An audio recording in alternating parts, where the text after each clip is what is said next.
जिल्हा नियोजन समिती अंतर्गत जिल्हा वार्षिक योजना सन 2024-25 मध्ये सर्वसाधारण 702 कोटी, अनुसूचित जाती उपाययोजना 151 कोटी आणि आदिवासी उपाययोजना यासाठी 4 कोटी 28 लाख असे एकूण 857 कोटी 28 लाख रुपये निधी मंजूर आहे। समितीला 333 कोटी 27 लाखांची तरतूद प्राप्त झाली असून या अंतर्गत 323 कोटी 55 लाखांची प्रशासकीय मंजुरी देण्यात आली आहे। तरी प्रशासकीय मंजुरी प्राप्त असलेल्या कामांची निविदा प्रक्रिया विधानसभा निवडणूक 2024च्या आचारसंहितेपूर्वी राबवावी असे निर्देश उच्च व तंत्र शिक्षण, वस्त्रोद्योग आणि संसदीय कार्यमंत्री तथा पालकमंत्री चंद्रकांत पाटील यांनी दिले। नियोजन समितीच्या सभागृहात आयोजित जिल्हा नियोजन समितीच्या बैठकीत पालकमंत्री पाटील बोलत होते। यावेळी जिल्हाधिकारी कुमार आशीर्वाद, महापालिका आयुक्त शीतल तेली उगले, मुख्य कार्यकारी अधिकारी कुलदीप जंगम, सोलापूर शहर पोलीस आयुक्त एम राजकुमार, पोलीस अधीक्षक अतुल कुलकर्णी, जिल्हा नियोजन अधिकारी दिलीप पवार, जिल्हा प्रशासन अधिकारी नगरपालिका वीणा पवार, महापालिकेचे अतिरिक्त आयुक्त संदीप कारंजे, अतिरिक्त पोलीस अधीक्षक प्रीतम यावलकर, सहाय्यक नियोजन अधिकारी पुंडलिक गोडसे यांच्यासह अन्य मान्यवर उपस्थित होते। पालकमंत्री चंद्रकांत पाटील म्हणाले, विधानसभा निवडणूक 2024 आदर्श आचारसंहिता लवकरच लागण्याची शक्यता असल्याने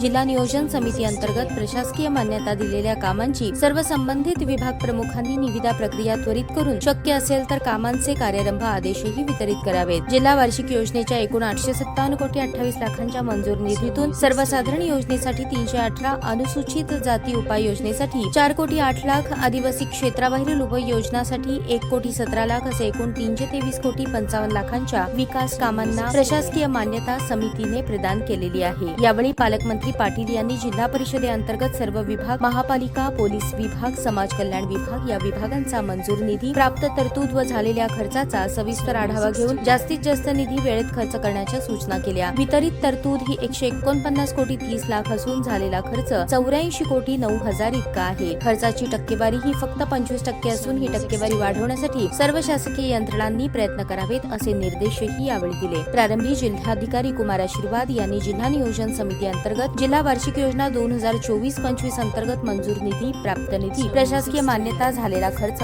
याविषयी सविस्तर माहिती देऊन विधानसभा निवडणूक 2024 आचारसंहितेपूर्वी प्रशासकीय मान्यता दिलेल्या कामांची निविदा प्रक्रिया करण्यासाठी प्रशासन प्रयत्न करेल असे सांगितले। ताज्या बातम्या पाहण्यासाठी प्राईम महाराष्ट्र न्यूज चॅनलला सबस्क्राईब करा।